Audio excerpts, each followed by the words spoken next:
Hello, everyone, and welcome back to our journey through Genesis. It's so good to have you with us today.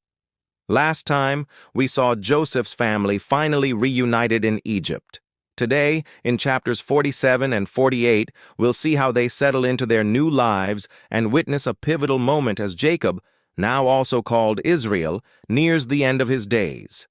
So Joseph, ever the wise administrator, goes before Pharaoh.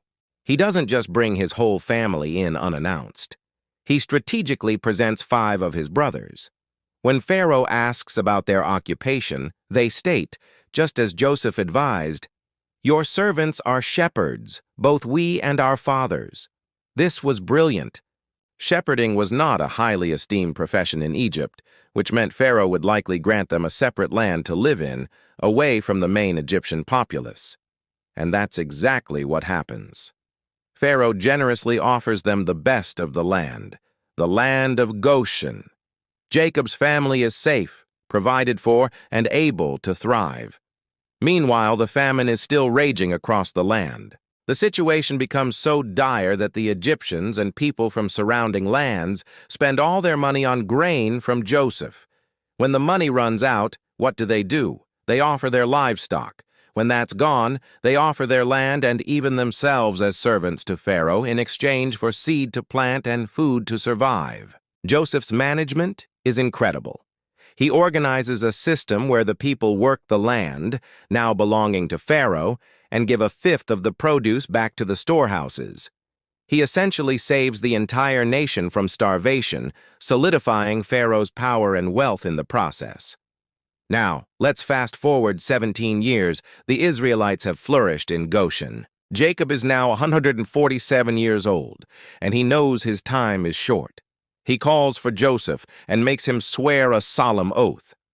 "Do not bury me in Egypt," he says. "Carry me out of Egypt and bury me with my fathers." He wants to be laid to rest in the land promised to his grandfather Abraham and his father Isaac, the land of Canaan.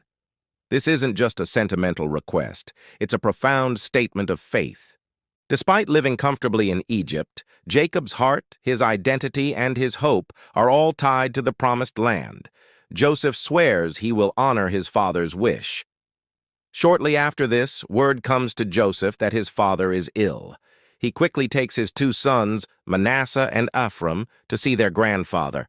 When Jacob hears they've arrived, he gathers his strength. He recounts to Joseph the promise God made to him at Luz, which is Bethel, the promise of countless descendants and the land of Canaan as an everlasting possession. And then, Jacob does something extraordinary. He tells Joseph, "Your 2 sons, who were born to you in the land of Egypt before I came to you, are mine. Ephraim and Manasseh shall be mine, as Reuben and Simeon are." He is officially adopting Joseph's sons as his own. Why? By doing this, he elevates them to the same status as his direct sons, the patriarchs of the tribes of Israel. They will each receive a full inheritance, a full portion of the land, effectively giving Joseph a double portion through his sons. Then comes the blessing. Joseph positions his sons conventionally. Manasseh, the older, at Jacob's right hand for the primary blessing, and Ephraim, the younger, at his left. But Jacob, though his eyesight is failing, crosses his hands intentionally. He places his right hand on Ephraim's head and his left on Manasseh's. Joseph tries to correct him, thinking it's a mistake, but Jacob insists, "I know, my son, I know." He prophesies that while Manasseh will also become a great people, his younger brother Ephraim will be even greater, and his descendants will become a multitude of nations. This theme of the younger being chosen over the older is one we've seen before with Jacob and Esau, and it underscores a powerful truth. God's choices and blessings aren't bound by human customs or expectations. Jacob concludes by blessing Joseph and giving him one more portion than his brothers, a tangible sign of his favor. He ends with words of pure faith, telling Joseph, "Behold, I am about to die, but God will be with you and will bring you back to the land of your fathers." What an incredible legacy of faith to leave behind. Even on his deathbed, Jacob's focus is not on his comfort in Egypt, but on God's unfailing promise for the future. Thank you so much for joining me today to explore these powerful chapters. It's a beautiful story of faith, legacy, and God's sovereign plan. If this resonated with you, please hit that like button and subscribe so you don't miss what happens next. We'd love to hear your thoughts in the comments below. Until next time, take care.